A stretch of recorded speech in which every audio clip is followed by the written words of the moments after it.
करा देंगे जी। साधना के विषय में महाराज जी, कौन सी साधना, किस मार्ग की साधना?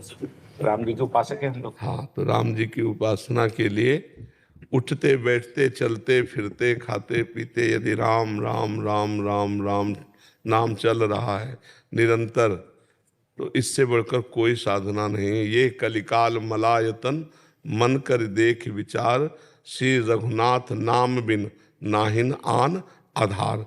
गोस्वामी तुलसीदास जी कहते हैं, राम राम राम जी जब लग्न जपी है, तौलो तू कहूँ जाए तिहूँ ताप तपी है। अगर भगवान का नाम नहीं जप कर रहे और कोई साधना हो रही तो इस कलिकाल में सिद्धि प्राप्त होने वाली नहीं है। उठते बैठते चलते फिरते खाते पीते हर समय भगवान का मधुर मधुर नाम स्मरण हो, भगवान की लीला सुनने में रुचि हो, भगवान की लीला कथा गाने में रुचि हो, बस जान लो भव समुद्र से पार हो गए। भगवान की कथा सुनने में रुचि हो और भगवान के नाम जप में रुचि हो बस, और कहीं ठाकुर सेवा विराजमान है तब तो फिर क्या कहना है। आठों पैर उनकी सेवकाई हो रही, उनका जस गा रहे, उनका जस सुन रहे, उनकी जूठन पा रहे, उनका नाम जप कर रहे। अब परम पद हमारे बिल्कुल नजदीक है। जो भगवान की प्रतिपल कृपा मनाता हुआ शरीर से मन से वाणी से भगवान की शरण में है, हर समय भगवान का नाम स्मरण करता है, वो भगवान के परम पद को ऐसे प्राप्त हो जाता है जैसे पिता की प्रॉपर्टी पर पुत्र का अधिकार स्वयं हो जाता है, ऐसे भगवत प्राप्त हो जाता है। इसलिए हमें हर क्षण नाम जप पर ध्यान देना चाहिए, हर समय नाम जप करें। और नियम बना के, जैसे अफीम खाए बिना नहीं रह सकता, ऐसे भगवान की चर्चा किए और सुने बिना हम नहीं रह सकते। रोज का नियम होना चाहिए, घंटा 2 घंटा भगवान के लीला चरित्रों का गायन करके भगवान को सुनाए, और जहाँ लीला चरित्र होते हों वहाँ जाकर बैठकर दैन्य भाव से भगवान की कथा सुने। देखो, भगवान शंकर पूर्ण है, लेकिन वो भी काकभूषुंड जी की सभा में हंस बनकर जाते हैं और भगवान श्री सियाराम जी के पावन चरित्र को सुनते हैं। कोई भी महापुरुष भगवान की कथा सुने बिना प्रेमी नहीं हो जाता। भगवान की लीला कथा में इतना स्वाद, इतना आकर्षण है कि जो मन विषयाकार है वो भगवदाकार हो जाता है। इसलिए भगवान की लीला चरित्रों का श्रवण, नाम जप और ठाकुर सेवा, बस जानो परम पद बिल्कुल नजदीक है, अब कोई दूरी नहीं है। बस बुरे आचरणों से बच जाए, जिनको हमारी आत्मा कहती नहीं करना चाहिए वो हमें नहीं करना चाहिए, तो बस आनंद में जीवन हो जाएगा। भगवान का नाम समस्त रोगों का नाश करने वाला है।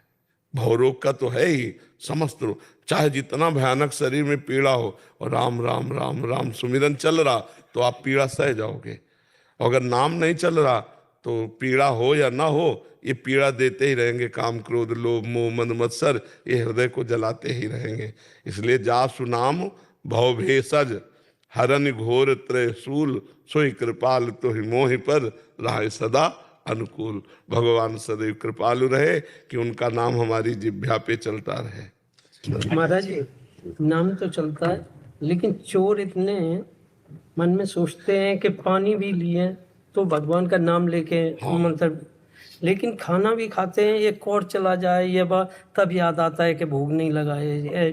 नहीं, बिना भोग लगाए तो वैष्णव को नहीं पाना चाहिए। महाराज जी, ये थोड़ी गलती नहीं, इसको सुधार कर लो। बिना अपने लाडले को भोग लगाए नहीं पाना चाहिए। अमनिया तो जबान में नहीं जाना चाहिए, ये नियम ले लेना चाहिए। हम लोग दास हैं, स्वामी को बिना पवाए जबान में नहीं जाना चाहिए। पहले ठाकुर का भोग लगे, फिर वो प्रसादी।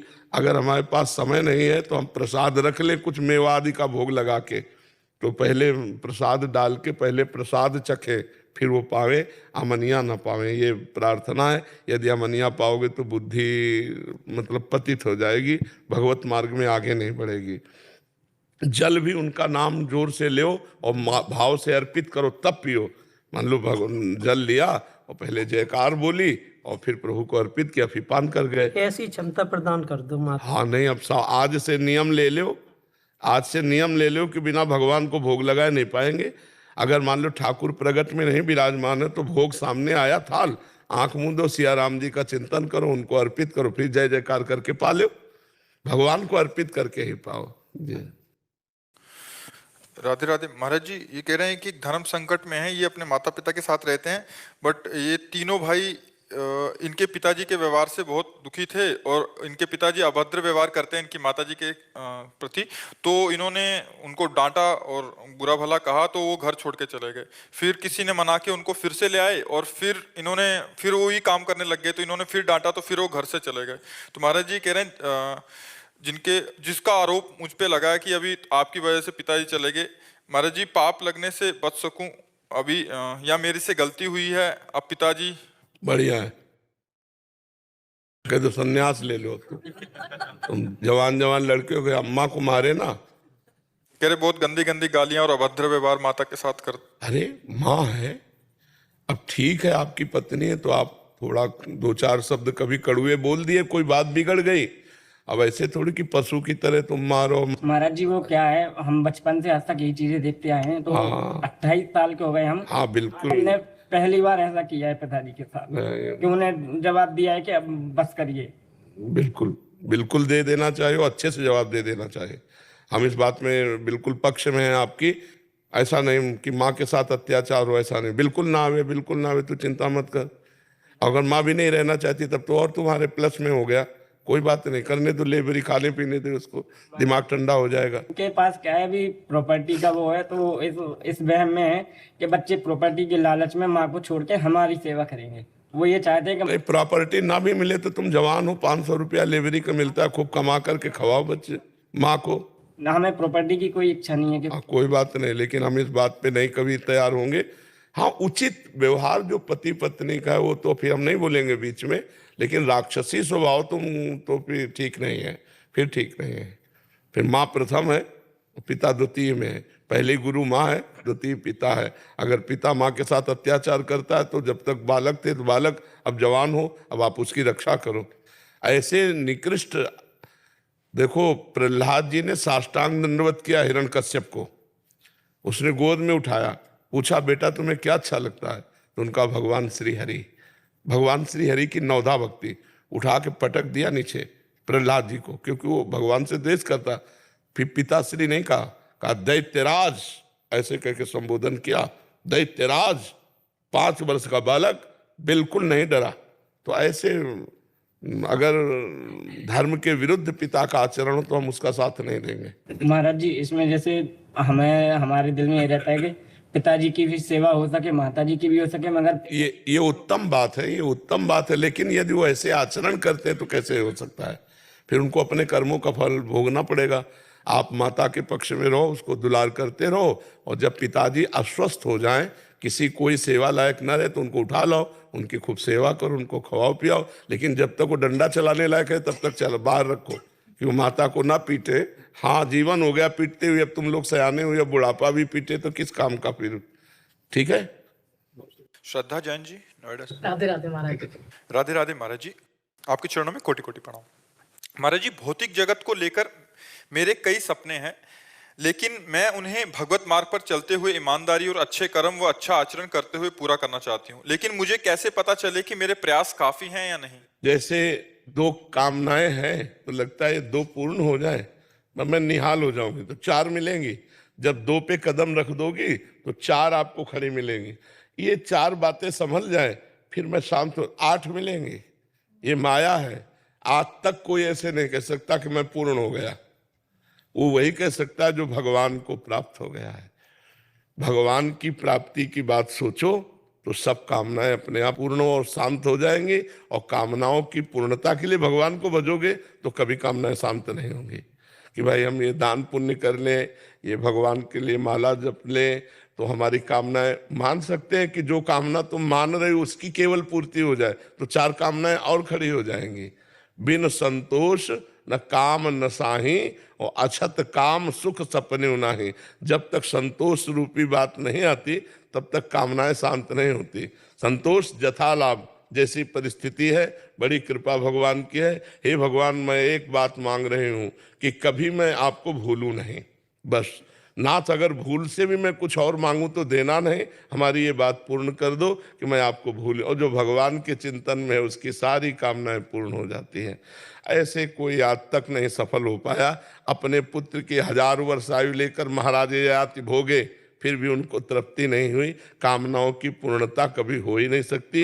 ये 1 पूर्ण होगी 2 खड़ी हो जाएंगी, 2 पूर्ण होगी 4 खड़ी हो जाएंगी, बराबर बनी ही रहेंगी। आज तक कोई नहीं कहा कि हमने एक मांगा था भगवान ने दे दिया, अब हमें नहीं चाहिए। वो कामनाएं बढ़ती चली जाती, कभी कामनाएं पूर्ण नहीं होती। आप देख लीजिए, अपने जीवन में देख लीजिएगा अनुभव करके, या सब लोग देख ही रहे, कभी कामनाएं पूर्ण हुई हैं क्या? ऐसा लगता है ये काम बन जाए तो सब काम बन जाएगा, वो काम बन गया 4 काम और खड़े हो गए। पूरा जीवन इसी में माया फंसाए हुए। तो एक ऐसा काम करो जिससे सब काम हो जाए, वो है भगवान की प्राप्ति। भगवान को प्राप्त कर लेने के बाद कोई काम बाकी नहीं रहता। भगवान को जान लेने के बाद कोई जानकारी बाकी नहीं रहती। भगवान को प्राप्त करने के बाद कोई लाभ प्राप्त करना बाकी नहीं रहता, सब प्राप्त हो जाता है। महाराज जी, ये तो निष्काम भक्ति का आपने वर्णन किया। महाराज जी, आप घर गृहस्थी में रह के छोटी छोटी कामनाएं उत्पन्न होती रहती हैं, तो कामना से भी प्रभु के द्वारा जुड़ा जाता है, प्रभु के साथ कामना से जुड़ा जाता है, पर उसको टिकाऊ बनाने के लिए हमको भगवान से प्रार्थना करनी होगी कि मेरा स्वभाव है मांगना, मेरे अंदर अभाव है, मैं मांगूंगी, लेकिन जो आपको अच्छा लगे सो पूर्ण करना, जो अच्छा न लगे तुम ना पूर्ण करना। जी, वैसे ही परमार्थ से जुड़ी हुई बातें ही थी। वो प्रश्न शायद लिखने में वो हो गया है, अच्छा। लेकिन परमार्थ से जुड़ी हुई चीजें ही हैं जी, कि जैसे मतलब सेवा भाव से ही है। जैसे ऐसा हो सकता है कि बहुत धन कमाऊं तो दान पुण्य करूं, या मैं भी ऐसा परमार्थ से ही जुड़ी। नहीं तो अगर बहुत धन कमाने में अधर्माचरण हो गया तो परमार्थ कैसे बने? इसलिए लिखा है कि अच्छा आचरण करते हुए, वही आशीर्वाद लेना है कि अच्छा आचरण करते हुए एकांतिक सुन रही हो 1 साल से, उसके बाद ही ये भावनाएं बनती हैं। हाँ, बहुत सुंदर, तब तो ठीक है। धर्म पूर्वक कमाए हुए धन से दूसरों के अभाव स्थिति में सेवा करना। कोई भूखा है, कोई सर्दी से पीड़ित है, कोई बीमार से शरीर युक्त है, तो हम उसकी सेवा करें, ये तो उत्तम बात है, ये बात ठीक है। और ये कामनाएं भगवान जरूर पूर्ण करते हैं, क्योंकि आप परोपकार की भावना है ना, तो परोपकार की भावना भगवान जल्दी सुन लेते हैं। स्वार्थ की भावना और परोपकार की भावना में बड़ा अंतर है।